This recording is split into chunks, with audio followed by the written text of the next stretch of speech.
내가 손흥민을 걱정하지 않는 이유. 다음엔 넣겠지가 벌써 7경기가 됐습니다. 손흥민이 벌써 챔스 포함해서 7경기 무득점이죠. 불과 몇 달 전에 득점왕이었는데 그래서 엄청 기대했는데 말이죠. 하지만 전 걱정하지 않습니다. 오늘은 그 첫 번째 이유에 대해서 말해볼게요. 내가 손흥민을 걱정하지 않는 이유 첫 번째. 손흥민에겐 여전히 강한 동기부여가 있다. 공격수가 슬럼프에 빠질 때 일반적으로 신체적인 부분을 이유로 듭니다. 체중 조절에 실패한 아자르가 대표적이죠. 하지만 전 심리적인 부분, 동기부여가 가장 크다고 생각합니다. 사회생활 해보신 분들 잘 아시겠죠? 회사에 마음이 뜨면 일을 제대로 하기 힘듭니다. 선수들도 마찬가지죠. 감독과의 불화이든 연봉에 불만이든 선수들 간의 분쟁이든 아니면 이제 두둑한 주급으로 열심히 뛰어야 할 이유가 없어지든 간에 하여간 이놈의 동기부여라는 게 없으면 선수들의 폼이 떨어집니다. 손흥민 절친 델레 알리가 가장 적당한 예라고 봐요. 그 엄청난 재능이 사라진 동기부여와 함께 같이 없어졌습니다. 그럼 손흥민의 동기부여는 과연 어떤가? 저번 시즌 말에는 아시아인 최초의 득점왕이라는 명확한 동기부여가 있었습니다. 그 강한 동기부여와 함께 폼도 최대치로 끌어올려져서 결국 득점왕이 되었죠. 그리고 시즌 종료.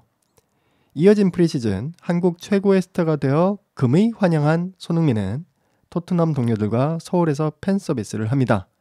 그리고 시즌 개막. 그리고 7경기 연속 무득점. 이미 득점왕은 했겠다. 더 잘한다고 주급이 올라가거나 할 일은 없겠다. 이미 최고의 스타로 대접받고 있겠다. 글쎄요, 더 새로운 게 있을까요? 가만히 따져보면 손흥민에겐 새로움에서 솟아나는 도파민의 환희를 느껴볼 기회가 없습니다. 축구로 이룰 거 거의 다 이뤄봤어요. 말년병장입니다. 우승컵은 아직 제대로 못 만져봤지만 글쎄요, 이 정도 슈퍼스타가 됐는데 그게 그렇게 간절할까요? 챔피언스 리그 준우승도 경험했습니다. 우승은 아니지만 아마 저 같은 보통 사람이면 시들해질 만도 해요. 하지만 손흥민에겐 아직 강한 동기부여가 있습니다.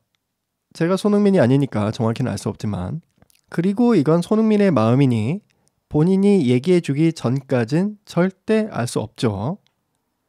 하지만 최근 마르세유와의 챔피언스리그 경기에서 손흥민의 동기부여로 추정할 수 있는 겉모습이 나타났습니다. 0대 0으로 팽팽히 맞서던 후반 2분, 상대 수비수의 백태클로 얻어낸 퇴장. 경기 보다가 정말 빡쳤습니다. 이번 시즌 벌써 몇 번째입니까? 득점왕은 아무래도 눈에 띄죠. 손흥민이 상대 수비수들의 거친 플레이에 제물이 되었습니다. 그래서 부상 위험도 매우 높아졌고요. 그런데 제가 주목하는 부분은 걸려 넘어진 후에 다시 일어서려 하던 장면입니다. 그렇게 심한 태클을 당하면 보통의 선수들은 훨씬 오버액션을 하면서 나뒹굽니다. 심판 보면서 말이죠. 그런데 손흥민은 균형을 잃은 가운데에서도 또 일어나려 했습니다. 이 지점이 매우 흥미롭죠. 대체 뭐가 그렇게 간절하기에 그 힘든 상황에서도 굳이 일어나서 골을 넣으려 했을까? 물론 아까 말씀드렸다시피 무슨 동기가 손흥민을 다시 일으켜 세웠는지는 알 수 없습니다.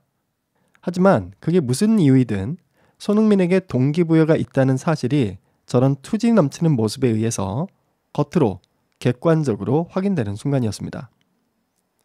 저보다 어린 손흥민이지만 존경의 박수를 치게 만드는 진심 어린 플레이, 감탄 그 자체였죠. 저는 그래서 손흥민의 동기부여에는 전혀 문제가 없다. 그래서 손흥민의 무득점도 걱정이 되지 않는다고 생각합니다.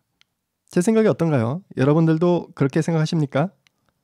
여러분들은 어떻게 생각하시는지 댓글 달아주시면 재밌을 것 같습니다.